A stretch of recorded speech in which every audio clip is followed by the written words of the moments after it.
प्रिय दर्शकों नमस्कार। एक बार फिर से उपस्थित हूं आप सबके सामने महत्वपूर्ण ज्योतिषीय कार्यक्रम और उसके साथ कुंडली का अध्ययन। आज के इस कार्यक्रम की शुरुआत करेंगे एक बहुत ही महत्वपूर्ण सिद्धांत से। जन्म कुंडली के सप्तम भाव से स्त्री का विचार किया जाता है। दूसरी पत्नी का विचार करना हो तो कुछ आचार्य जन्म कुंडली के द्वितीय भाव से विचार करते हैं और कुछ आचार्य द्वितीय स्त्री का विचार, दूसरी पत्नी का विचार सप्तम भाव के छठवें भाव अर्थात 12वें भाव से दूसरी पत्नी का विचार करते हैं। मतलब पहली पत्नी होगी सप्तम भाव, तो पत्नी का जो संपूर्ण रंग रूप होगा वो जन्म कुंडली के सप्तम भाव से देखा जाएगा। अगर शुभ ग्रह है तो शुभ लक्षण वाली, पापक ग्रह है तो पापक लक्षण वाली, क्रूर ग्रह है तो क्रूर धर्मा, क्रूर नेचर वाली, ऐसा प्रभाव दिखाई देता है। लेकिन अगर एक विवाह टूट जाए तो दूसरी जो पत्नी है उसका विचार जन्म कुंडली के आप द्वितीय भाव से भी कर सकते हैं और 12वें भाव से भी कर सकते हैं।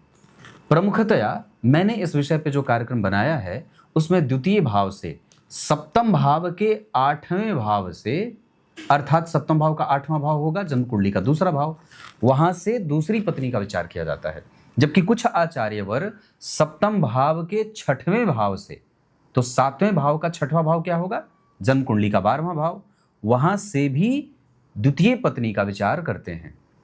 इसी तरीके से जब तीसरी पत्नी का विचार करना हो तो 12वें भाव का 6वां भाव, अर्थात 12वें भाव का 6वां क्या होगा जन्म कुंडली का 5वां भाव, वहां से भी आप तीसरी पत्नी का विचार कर सकते हैं। अब एक बात है, जब दाम्पत्य की बात आ रही है और मैंने इस विषय पे चर्चा कर दी कि दूसरी पत्नी का विचार, तीसरे पत्नी का विचार, तो सवाल ये उठता है कि ऐसी परिस्थिति ही कब उत्पन्न होती है। इस विषय को ही केंद्र में रख करके मैं ये बात कह रहा था कि जन्म कुंडली का सप्तम भाव अगर पीड़ित हो और जन्म कुंडली के 12वें भाव में अगर शनि मंगल का प्रभाव हो, राहु केतु का प्रभाव हो, या जन्म कुंडली के लग्न चार्ट के द्वितीय भाव में कोई ग्रह नीच राशि का बैठा हो या कोई वहां पे खराब ग्रह बैठा हो और ठीक उसी स्थिति की पुनरावृत्ति नवमांश चक्र के द्वितीय भाव में भी होती हो, मतलब नवमांश चक्र के भी द्वितीय भाव में शनि मंगल राहु केतु बैठे हों, नवांश चक्र के भी द्वितीय भाव में कोई एक ग्रह नीच राशि का बैठा हो, या नवांश चक्र के द्वितीय भाव खाली होने के उपरांत उसको पाप कर्तरी लगा हुआ हो, तो ऐसे जातकों के जीवन में मैंने भी बहुत बार देखा है कि इनका दाम्पत्य टूटता है या इनके विवाह में सुख की कमजोरी देखने को मिल जाती है। तो खास करके अगर हम विवाह को लेकर के कोई भी उत्तर ढूंढना चाहते हो तो सबसे पहले हमें इन भावों का अध्ययन जरूर कर लेना चाहिए। सबसे पहले 7वां भाव, उसके बाद जन्म कुंडली का 12वां भाव और उसके बाद जन्म कुंडली का दूसरा भाव, और ये सेम इन्हीं भावों का अध्ययन नवमांश चक्र के भी सप्तम भाव, 12वें भाव और द्वितीय भाव का करना होगा। जब वहां पर ये ट्रायंगल अगर फिट बैठ जाता हो, लग्न चक्र में अगर ये बात थोड़ी कमजोरी से, जैसे उदाहरण देता हूं, मान लीजिए किसी जातक की कुंडली के 12वें भाव में शनि राहु बैठ गए, नवमांश चक्र में ऐसी कोई बात वहां नहीं है और नवमांश चक्र में वहां पे 2 शुभ ग्रह बैठ गए या अच्छा ग्रह बैठ गया, तब ये बात लागू नहीं होगी और हो सकता है कि उसका दाम्पत्य अच्छा बीत जाए। मतलब दोनों ही जगह अगर कठोरता से इन भावों को देखा जाए, उसमें कठोरता देखने को मिलती है, तो आपको विवाह को लेकर के बहुत सावधान रहने की आवश्यकता होगी। मतलब आपका विवाह संशयों से घिरा है और आजकल तो वैसे भी विवाह चलने में, विवाह टूटने में कोई दिक्कत नहीं होती। विवाह उसका भी टूट जाता है जो दूसरों का विवाह बचाने चलता है। ज्योतिषियों के विवाह टूटते मैंने देखे हैं। विवाह उसके भी टूटते हैं जो विवाह का निर्णय सुनाता है, जो एलमनी तय करता है। जज का विवाह मैंने टूटते देखा है, मेरे पास पेंडिंग है, वही वो मेरे पास है वो मामला, है ना। विवाह के मामले उनके टूटते देखते हैं जो पांडित्य कराते हैं, कर्म कांड कराते हैं किसी दूसरे के यहाँ। पत्नी भाग गई, किसी बुआ के लड़के के साथ भाग गई, ये मामला मेरे पास आया था। तो आजकल तो बड़ा सामान्य हो गया है, तो भगवान बचाए ऐसे किसी के साथ न हो। ऐसी कोई भी बात, किसी दुर्घटना, ये दुर्घटना ही है। दुर्घटना वो नहीं जिसमें आप गिर जाते हैं और आपका हाथ पैर टूट जाता है, वो तो चलो फिर अंग भंग हुआ, टूट जाएगा, जुड़ जाएगा, प्लास्टर हो जाएगा। पर यहाँ तो ये जीवन भर का कलंक लग जाता है, तो बड़ा ही गंभीर विषय हो जाता है आजकल के समाज के लिए। हम बहुत ज़्यादा दूसरों से, मतलब जैसे कैसे कहते हैं, अब ये समाज पर मैं हंस रहा हूँ और विशेषतया सनातन धर्मियों पर हंस रहा हूँ, जो हिंदू धर्म के लोग हैं जिनका विवाह टूट रहा हो या टूटने की स्थिति में हो या जो तोड़ना चाहते हो, अलग होना चाहते हो, कि ठीक उनकी हालत वैसी हो जाती है कि बगल में किसी के आप बैठे हो और उसके शरीर में मैला लगा हो, विष्ठा लगी हो और आप भी उसको जानबूझ करके रगड़ रहे हैं। वो दुर्गंध आप भी पाना चाहते हैं, उसको लगी है, उसका शरीर दुर्गंध युक्त है, हम भी थोड़ा सुगंध ले लेते हैं, दुर्गंध ले लेते हैं कि कैसा है। तो आजकल ना देखा देखी बहुत ज़्यादा है। ये हमारे यहाँ नहीं था, ये किसी दूसरे धर्म का है जहाँ पे 3 बार बोल देने पर हो जाता है, पर अब तो यहाँ भी वही बात होने लगी है। इस वजह से इसमें सावधानी बरकरार रखिए, जितना हो सके उसे चलाइए, जितना हो सके उसे ठीक करने की कोशिश करिए, टेबल पर बैठकर बात करने की कोशिश करिए, क्योंकि विवाह होते समय तो मंत्रोच्चारण होता है, टूटते समय कोई मंत्रोच्चारण नहीं होता। वहां कोई कार्ड नहीं छपता है कि हमारा विवाह टूटने वाला है। हो सकता है भगवान जाने आने वाले समय में इसके भी कार्ड छपने लगे, ये भी अलग तरीके से लोग एंजॉय करने लगे, होता ही है आजकल तो। पर भगवान बचाए ऐसा किसी के साथ ना हो, और खास करके हमारे यहाँ तो बिल्कुल भी नहीं होना चाहिए। आइए अब मूल विषय पे लेके आता हूँ। ये कार्यक्रम का वो हिस्सा था जो सबके लिए उपयोगी था, और जो छोटा अनुभव मुझे अपने जीवन में प्राप्त हुआ है मैं वो आप लोगों को इस कार्यक्रम के माध्यम से देना चाहता हूँ। ठीक है, विषय की बात करते हैं और सबसे पहले जातक की कुंडली के पंचांग से आपका परिचय करा देता हूँ।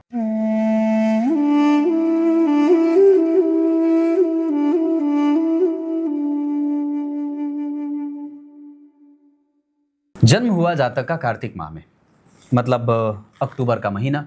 ऐसे लोग प्रेमी किस्म के होते हैं और वो प्रेम को पहचानने में कोई भूल नहीं करते। हाँ, थोड़ा बहुत धन हानि करते हैं। और एक पक्ष और भी कहता है कि जैसे जन्म कुंडली अगर अक्टूबर माह में जन्मी हो, कार्तिक माह में, तो उनमें ना उनकी ही जड़ता के कारण, उनके ही गलत निर्णयों के कारण उस व्यक्ति का धन हानि होता है। तो ये भी एक बात है, इसको मैं आगे भी स्पष्ट करूंगा और नक्षत्र पे ऐसा बताऊंगा कि ऐसा क्यों होता है। अक्टूबर में कार्तिक महीने में सूर्य दक्षिणायन होते हैं, तो आप लोग जानते ही हैं। तो दक्षिणायन में जितने भी पापग्रह होते हैं उनका बल बढ़ जाता है। उनका बल बढ़ जाता है मतलब शनि मंगल राहु केतु का बल बढ़ेगा। इस वजह से कई बार जीवन में थोड़ी बहुत चुनौतियां मिलती हैं, पर यह बहुत सामान्य बात है, इसको लेकर घबराना नहीं है। शरद ऋतु में जो लोग जन्मे होते हैं, ये शरद ऋतु संपूर्णतया, मतलब जितने भी लोग शरद ऋतु में जन्मे होंगे उनमें आप आलस्य हावी होते देख सकते हैं। तो शरद ऋतु के जो लोग जन्मे होते हैं वो आलसी होते हैं। और दूसरा, हमें ये बात हमेशा ध्यान रखनी होगी जातक की जातिका के लिए कि आलसी ना हो। बुधवार को जो लोग जन्मे होते हैं देखने में सुंदर होते हैं, बुद्धिमान होते हैं, माता पिता के प्रति इनकी कृतज्ञता जग जाहिर होती है। श्रवण कुमार की भांति अपने माता पिता की सुरक्षा करते हैं।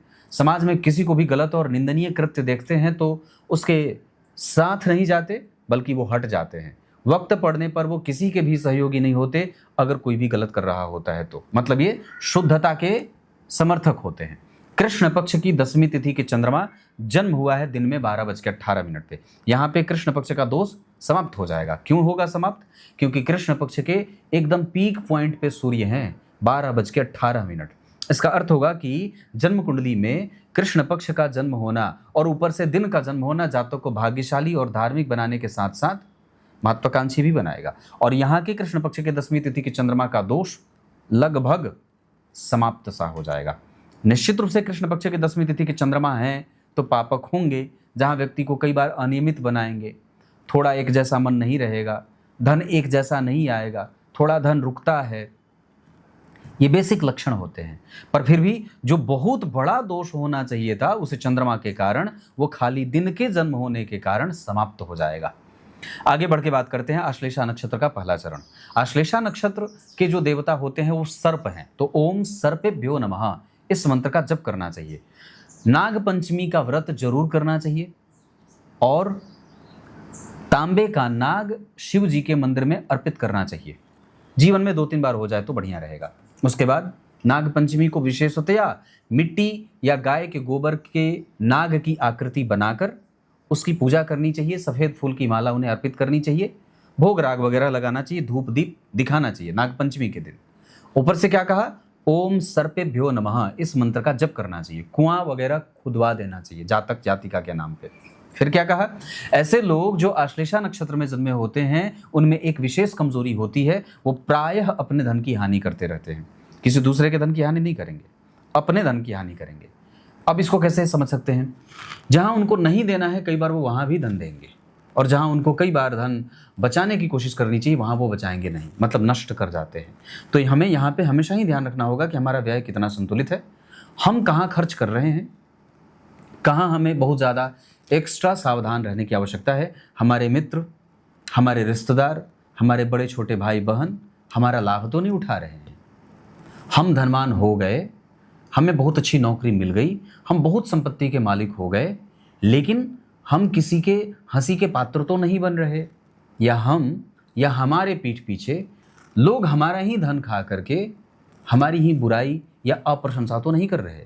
इस बात को हमेशा चेक करते रहना होगा, क्योंकि ऐसा हो सकता है कि लोग आपके चिकनी चुपड़ी बातों से आपको प्रभावित करके आपके मित्र बन के बाद में आपसे शत्रुता निकालें और वक्त पड़ने पर आपके सहयोगी सिद्ध ना हों। ऐसा क्यों होगा? यह आश्लेषा नक्षत्र के पहले चरण का प्रभाव है। हालांकि वैसे आश्लेषा नक्षत्र के पहले चरण का कोई दूषित प्रभाव नहीं होता है, पर धन के मामले में यह जरूर थोड़ी बहुत कमजोर परिणाम दे जाता है। विशेषतया व्यक्ति का धन दूसरों के ऊपर खर्च होते देखा जाता है। अब इसमें नियामक ये हो कि धन गलत जगह पे खर्च ना हो, सही जगह पे खर्च हो। शुद्ध क्या है, अशुद्ध क्या है, न्याय क्या है, अन्याय क्या है, धर्म क्या है, अधर्म क्या है ना, सही क्या है, गलत क्या है, इन चीज़ों को परख करके धन व्यय किया जाए तो अच्छा होगा। आश्लेषा नक्षत्र साध्य योग, व्यक्ति जो काम करेगा उसमें पूर्णता को प्राप्त करना चाहेगा। ब्राह्मण वर्ण और राक्षस गण होगा। राक्षस गण के कारण तार्किकता रहेगी, और कई बार व्यक्ति जो होता है वो पराक्रमी ज़्यादा होता है। वैसे ये कुंडली पराक्रम के मामले में बहुत अच्छी है, 100% से ज़्यादा। व्यक्ति जिस चीज़ पे हाथ रखेगा उसको अपना बना करके ही छोड़ेगा, और ये ऐसा इस वजह से होगा क्योंकि जन्म कुंडली के तीसरे भाव में राहु विराजमान है, और सामान्यतः व्यक्ति का गण राक्षस है। ब्राह्मण वर्ण के कारण व्यक्ति में शुद्धता और शुचिता का पालन करने वाला होगा, शुद्ध धर्म को समझने वाला, कुतर्की नहीं होगा। तर्क करेगा पर कुतर्क नहीं करेगा। शास्त्र सम्मत आचरण करने की जिज्ञासा रखने वाला होगा।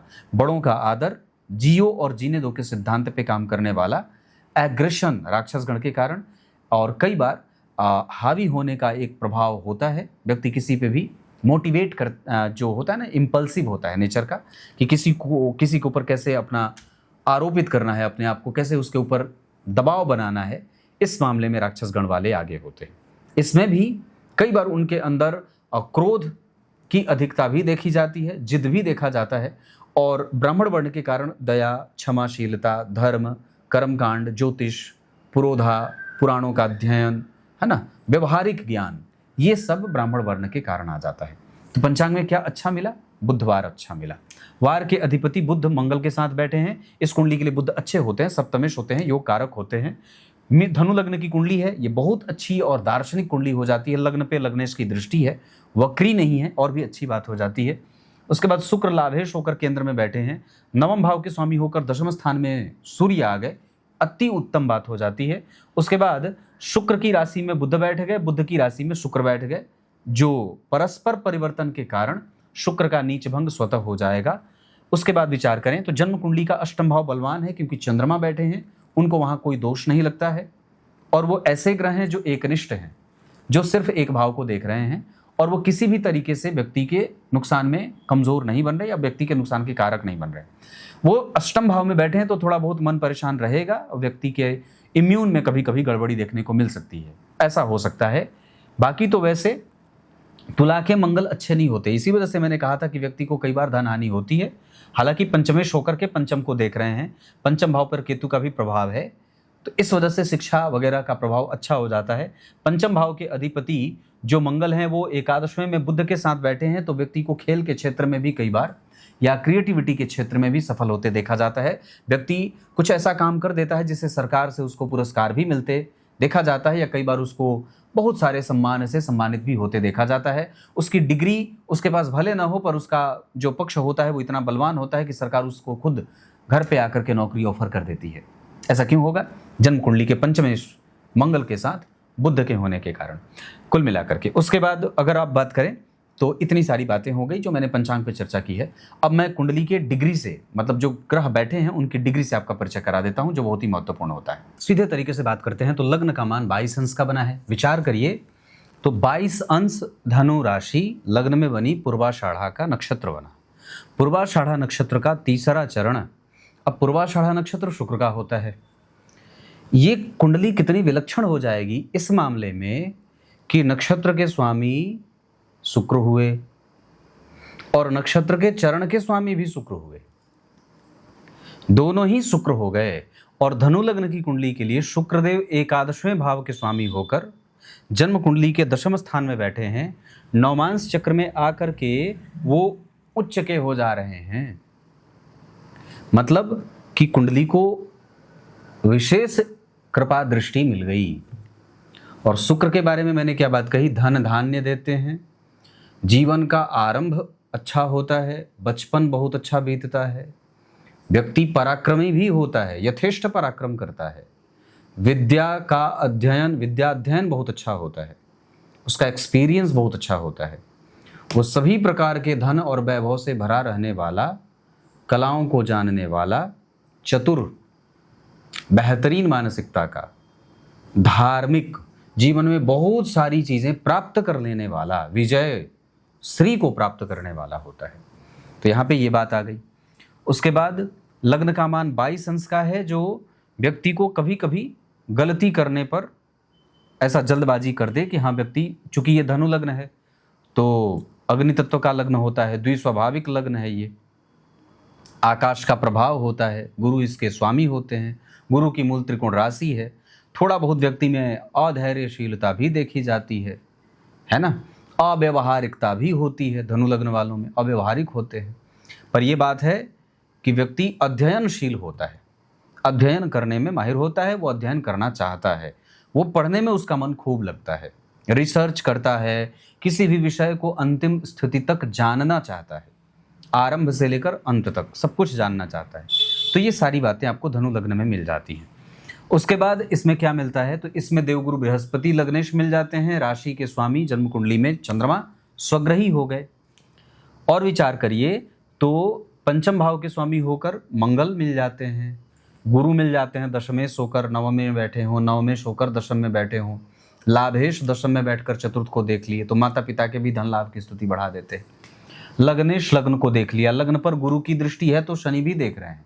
ये अपने आप में बहुत अच्छी बात इस मामले में हो जाएगी कि जब जन्म कुंडली में लग्न का स्वामी लग्न को देखे तो आयु, धन, वैभव, सभ्यता, धर्म, आध्यात्म, ये सब तो रहता ही है। इसके साथ साथ व्यक्ति का धन भी जुड़ता है, क्योंकि धनेश चतुर्थ में बैठकर लग्न को देख लिए तो लग्नेश लग्न को देखे, धनेश लग्न को देख लिए तो व्यक्ति में न्याय के साथ धर्म आएगा, वो अन्यायपूर्ण तरीके से धन नहीं कमाएगा। ये जीवन का सर्वपूर्णतया मैं बता रहा हूँ, इसमें कोई रोक टोक नहीं होगा और ना तो इसमें कोई बदलाव होगा। तो सारा कुछ यहाँ पे आपको मिल जाता है।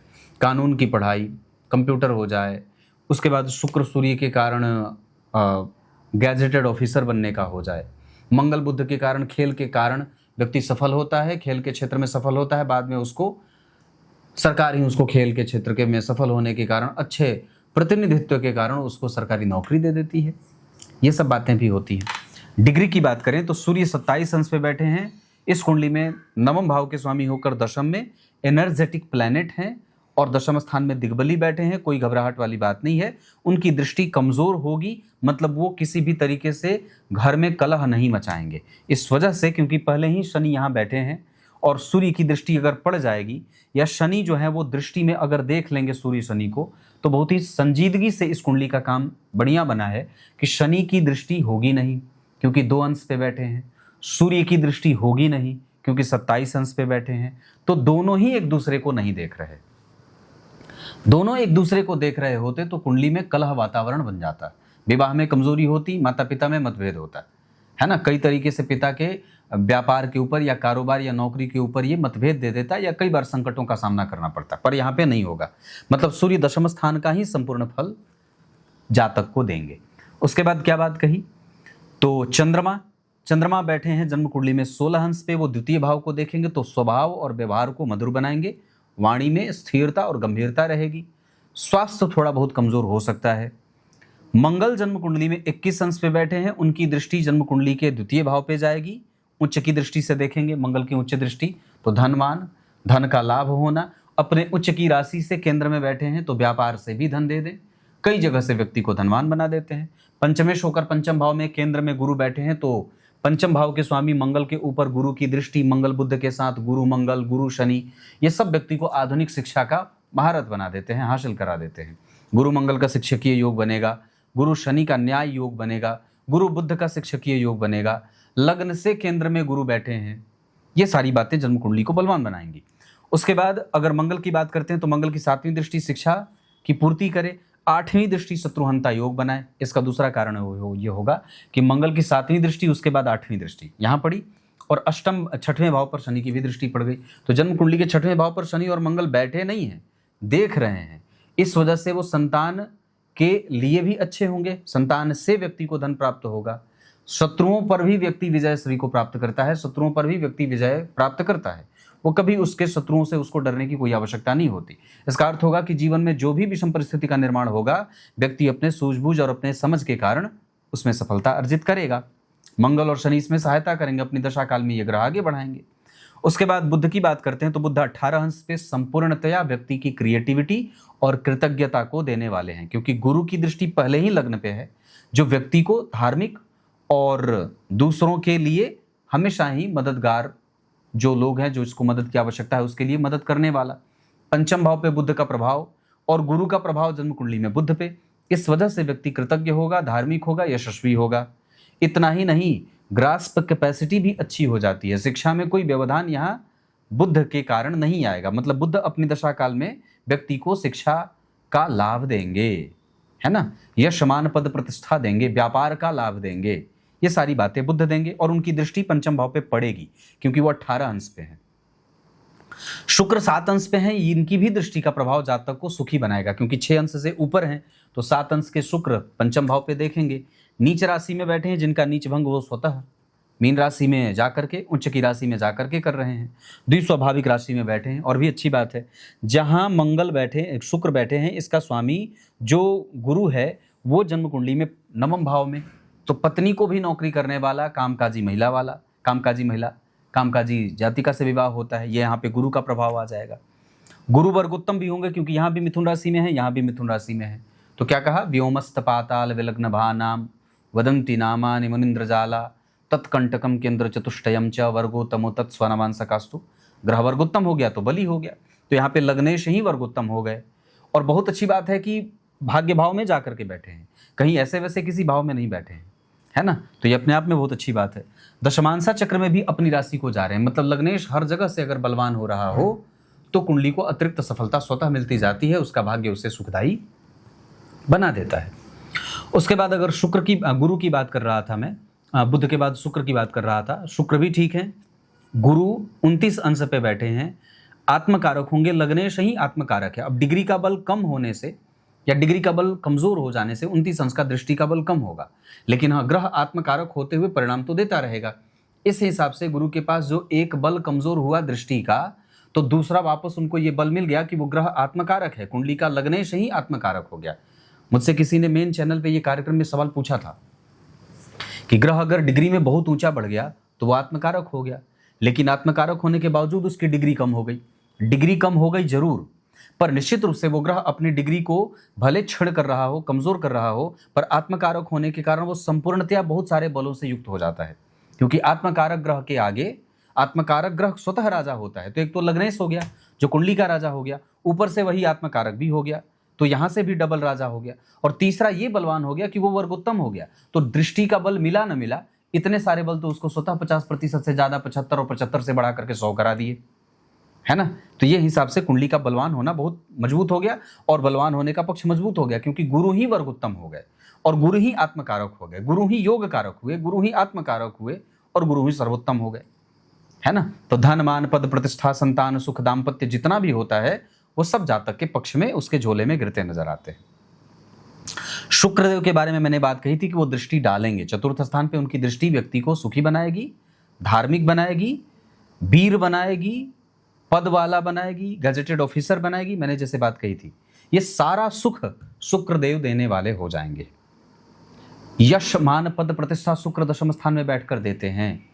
पद की गरिमा, पद की सुरक्षा, गलत तरीके से अपने पद का इस्तेमाल नहीं करना, ये सारी बातें जन्म कुंडली में शुक्रदेव के कारण मिलेंगी। क्लियर है? अब मैं बात नक्षत्र की करूंगा।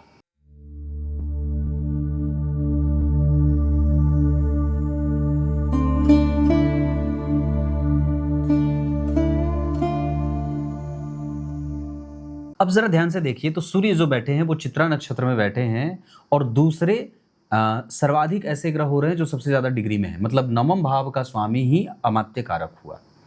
नवमांश चक्र में वो सूर्य वर्गोत्तम वहां भी हो रहे हैं, यहां भी 6 नंबर में बैठे हैं, यहां भी 6 नंबर में है। कितनी मजबूत कुंडली बनेगी। मंगल स्वग्रही तुला में बैठे थे, 7 नंबर 7 घर आगे बैठे मेष राशि में, तो इनका सर्वोत्तम बल आ गया। यहाँ शनि जो बैठे हैं वो मीन राशि में बैठे हैं, यहाँ वो कर्क राशि में आ गए, अपने से 5 घर की यात्रा कर रहे हैं, ये बहुत अच्छी बात होगी। तो शनि का संपूर्ण बल। गुरु 3 नंबर में, गुरु 3 नंबर में। मंगल के बारे में मैंने बताया, सूर्य 6 नंबर में, सूर्य 6 नंबर में। चंद्रमा यहाँ 4 नंबर में है, 9 नंबर में है, पर भाव के स्वामी से दृष्ट है। तो ये बातें मिल गई। गुरु और चंद्रमा के कारण भाग्य का सुख, शनि का कारण जो प्रभाव बन रहा है, शनि यहाँ मीन के हैं, यहाँ कर्क के जा रहे हैं, यश मान पद प्रतिष्ठा शनि भी देंगे और संपत्ति का लाभ शनि भी अपनी दशा काल में देंगे।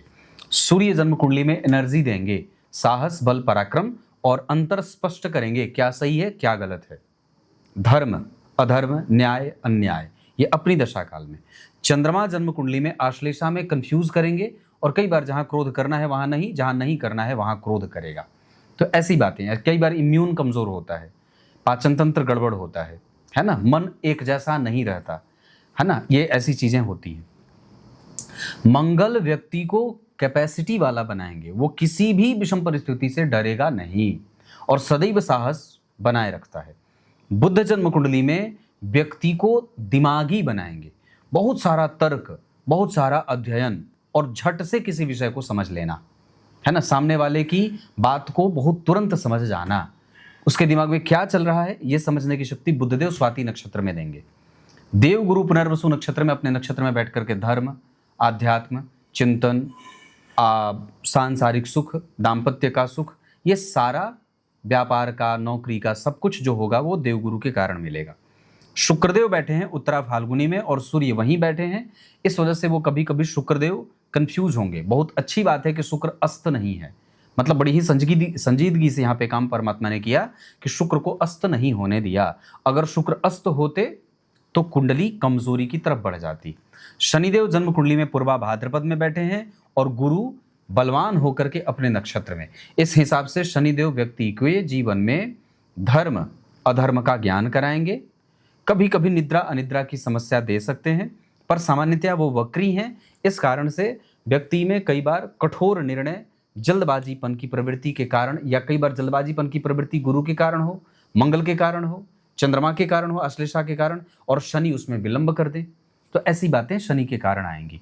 राहुदेव जन्म कुंडली में बैठे हैं, गुरु के प्रभाव में हैं, जरा भी घबराना नहीं है। यहाँ राहु और केतु का कोई प्रभाव गुरु को निगेटिवली अप्रोच नहीं करेगा, इस वजह से व्यक्ति के जीवन में पराक्रम का सुख मिलेगा और वो कभी भी नेगेटिव बातें भी नहीं करेगा, क्योंकि राहु का प्रभाव जब गुरु को प्रभावित करता है तो व्यक्ति नेगेटिव अप्रोच करता है और नेगेटिव सेंस में बातें करता है ना। पर यहाँ पे राहु 100% व्यक्ति को मेहनती बनाएंगे, इसमें जरा भी संदेह नहीं है। तो ये बात हो गई नक्षत्र की। नवमांश चक्र में अगर बात करते हैं तो शुक्र अपना बल वापस प्राप्त कर रहे हैं, गुरु सूर्य चंद्रमा भी अपना बल प्राप्त कर रहे हैं गुरु की दृष्टि के कारण, शनि भी त्रिकोण की यात्रा कर रहे हैं, कर्क राशि में है, मंगल स्वग्रही हो रहे हैं, द्वितीय भाव के अधिपति स्वग्रही हैं नवमांश चक्र में मंगल, उसके बाद चतुर्थेश चतुर्थ को देख रहे हैं, चतुर्थ के स्वामी चतुर्थ से केंद्र में, है ना। तो ये सारी जो बातें बन रही है वो कुंडली को बहुत बलवान बना रही है। दशमांशा चक्र में लग्न का अधिपति ही धन भाव में बैठा है, ये इतना अच्छा होता है कि क्या ही कहें। मतलब अगर दशमांशा चक्र का लग्न इस धन भाव में बैठा हो तो व्यक्ति के पास आजीवन धन रहता है, वो अपना धन तो इकट्ठा करता ही है, पिता के धन का भी मालिक बनता है। उसके बाद गुरु स्वग्रही केतु के साथ, मतलब उसके जीवन में भाग्य का सुख रहेगा, वो जो भी काम करने चलेगा उसमें उसका भाग्य सहयोगी होगा। बुध बैठे हैं जो जन्म कुंडली के तृतीय भाव के स्वामी है। ये इस बात का चिंतन कराते हैं कि व्यक्ति अगर कल को धन कमाएगा तो अपने पिता को धन देगा। मंगल योग कारक होते हैं। कर्क लग्न की कुंडली के लिए एकादशवें में बैठे हैं। एकादशवें के स्वामी लग्न में, लग्न के स्वामी धन में। उसके बाद शनि जन्म कुंडली में योग कारक तो नहीं होते, पर सप्तम भाव के स्वामी होते हैं। अष्टमें शुक्र पंचम भाव में बैठे हैं। पंचमेश पंचम को यहां भी मंगल देख रहे थे। यहां भी जन्म कुंडली के पंचम भाव के स्वामी जो शनि थे वो दसम में बैठे थे। ये अच्छी बात होती है।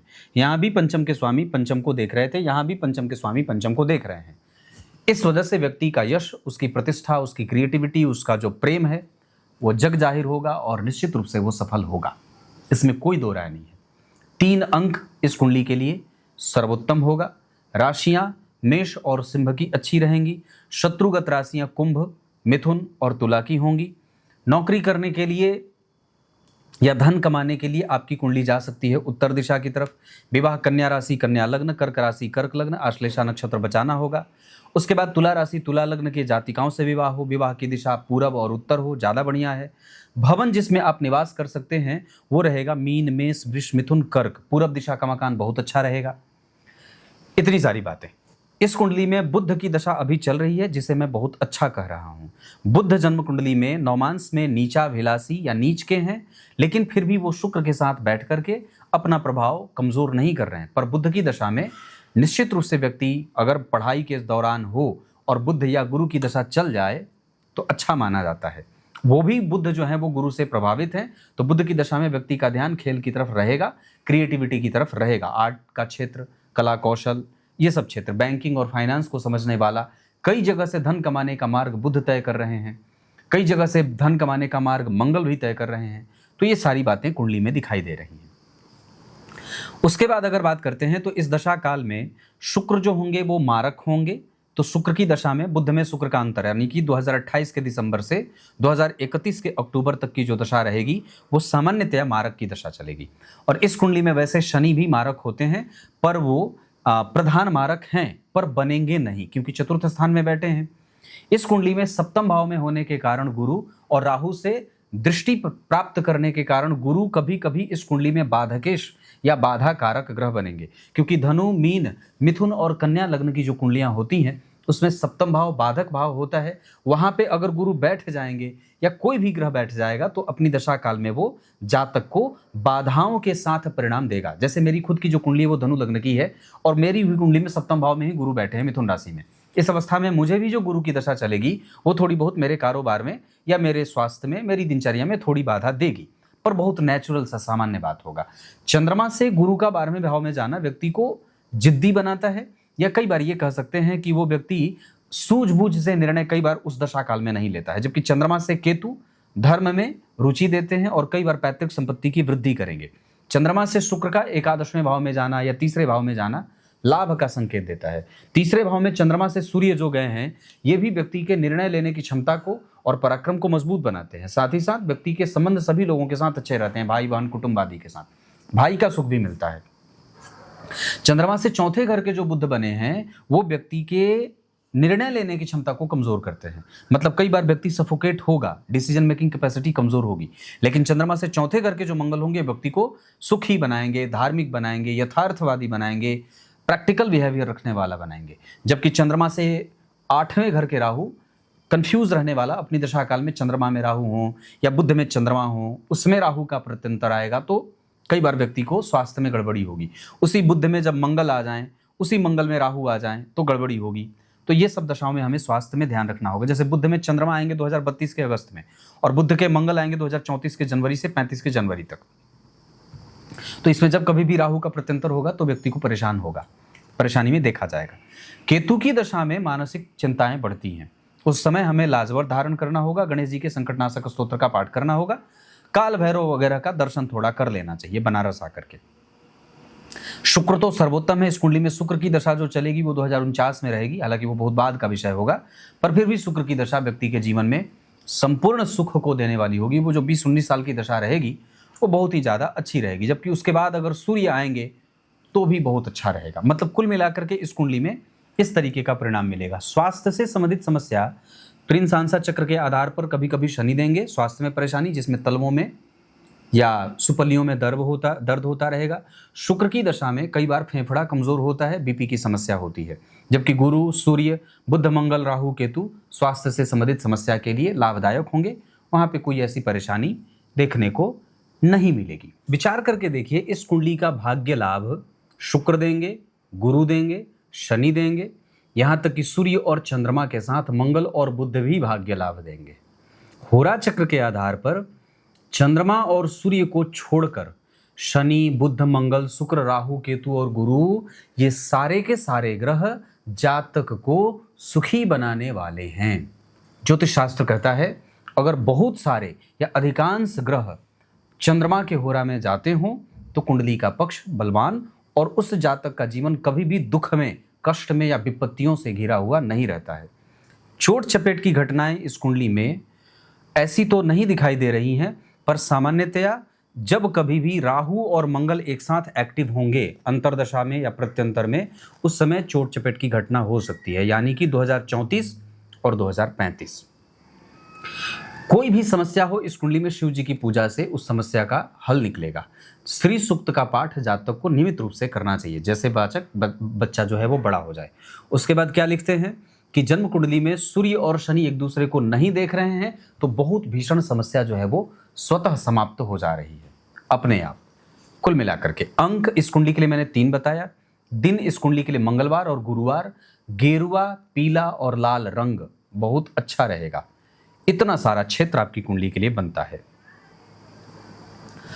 व्यक्तित्व ठीक होगा, वाणी पे हम थोड़ा काम कर सकते हैं। अष्टक वर्ग के आधार पर कुंडली को मेहनत करने के लिए दिशा देनी होगी कि हाँ, इस दिशा में मेहनत करो, फिर वो स्वतः उस दिशा में आगे बढ़ती जाएगी। ये कुंडली अपने पीछे संपत्ति बहुत अच्छी छोड़ेगी, क्योंकि शनि का प्रभाव बहुत अच्छा है, चतुर्थ भाव का बल बढ़िया है। उसके बाद ये कुंडली अपने परिणाम से प्राप्ति भी कर लेगी। थोड़ी बहुत विलंब हो सकती है, जो कि शनि के लग्न को देखने के कारण या गुरु के लग्न पे दृष्टि के कारण, क्योंकि गुरु और शनि दोनों मंदगामी ग्रह हैं, तो जब लग्न को देखते हैं तो थोड़ा विलंब देते हैं। नौकरी इस कुंडली के लिए ज़्यादा अच्छा रहेगा, बहुत अच्छी नौकरी, कानून का क्षेत्र इस कुंडली के लिए बहुत अच्छा रहेगा, जज वकील बनना।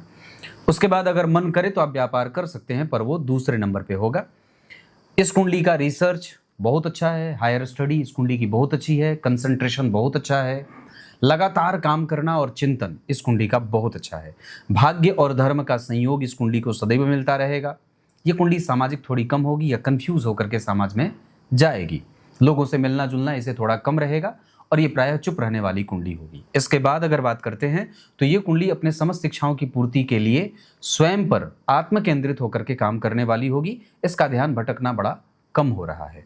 उसके बाद ये कुंडली ऋण वगैरह में जाएगी तो दिक्कत होगा, या 2 लोगों के बीच में सेतु बनने का काम करे, दलाली का काम, कि तुम्हारा वो काम मैं करा दूंगा, तुम्हारा ये काम करा दूंगा, या मैं तुम्हें ये पैसा दे देता हूं, तुम ये कर लो। ऐसा कुछ नहीं करना है, नुकसान होगा।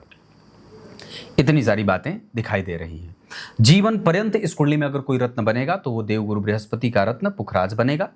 अगर मन करेगा तो आप चाहें तो एक माणिक भी धारण कर सकते हैं, पर पुखराज सबसे सर्वोत्तम रहेगा। अभी के हिसाब से एक नवग्रह कवच इस कुंडली में धारण किया जा सकता है। चिरचीटे की जड़ भी इस कुंडली में धारण किया जा सकता है। इतनी सारी बातें। सूर्य को अर्घ देना है, गलत मैत्री में जाने से बचना है, दूसरों पर पैसे खर्च करने से पहले 1000 बार सोचना है। उसके बाद ये कुंडली शनि और मंगल को लेकर के कहीं से भी कोई प्रभावित नहीं कर रही है, लेकिन 6वें भाव से दोनों का संबंध बन रहा है, जो जातक के पक्ष में काम करेगा। और मैं समझता हूं कि गुरु की दृष्टि, बुध और गुरु की दृष्टि, गुरु का प्रभाव या गुरु जन्म कुंडली में आत्मकारक होकर के, बलवान होकर के योग कारक हुए हैं या वर्गोत्तम हुए हैं, तो कुंडली में सभी प्रकार के बलों की सुरक्षा तो गुरु स्वतः कर रहे हैं। सूर्य का केंद्र में होना, गुरु का केंद्र में होना अपने आप में बहुत अच्छी बात है। धनेश का केंद्र में होना बहुत अच्छी बात है। धन के कारक गुरु का केंद्र में होना बहुत अच्छी बात है। एकादशवें भाव के स्वामी का केंद्र में होना बहुत अच्छी बात होगी। नवम भाव के स्वामी का केंद्र में होना, लाभेश और भाग्येश का एक साथ केंद्र में होना, ये बहुत सारे राजयोगों का निर्धारण कर देने वाली कुंडली है। उसके बाद बात करें तो जन्म कुंडली में जितने भी ग्रह हैं वो सारे 5 ही घर में बैठे हैं। जैसे एक यहाँ बैठा, दूसरा यहाँ, तीसरा यहाँ, चौथा यहाँ, 5वां यहाँ। राहु और केतु को इसमें नहीं लिया जाता है। तो ये पाश योग बना, जिसमें कई बार व्यक्ति बहुत सारी चीज़ों में स्वतंत्रता का अनुभव करेगा, बाद में उस बेड़ी को वो काटेगा और स्वतः अपने स्वतंत्रता का परिचय देते हुए या स्वतंत्रता का जो होता है ना, पक्षधर करके अपने आप को पक्ष में ले जाता है और स्वतंत्र काम करने पर विचार करता है। तो आरंभ में नौकरी, बाद में व्यापार आप कर सकते हैं। पिता के लिए ये कुंडली बहुत अच्छी है। माता के आयु की वृद्धि के लिए और पिता के कारोबार के लिए कुंडली बहुत अच्छी बनेगी।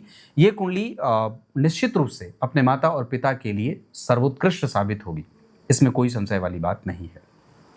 क्लियर है? कुछ और भी बात होगा आप मुझसे पूछ सकते हैं। तब तक के लिए इजाजत दीजिए। कल एक बार फिर से किसी नई कुंडली के साथ उपस्थित होंगे जो आप लोगों के द्वारा ही भेजा जाता है। तब तक के लिए बहुत बहुत नमस्कार।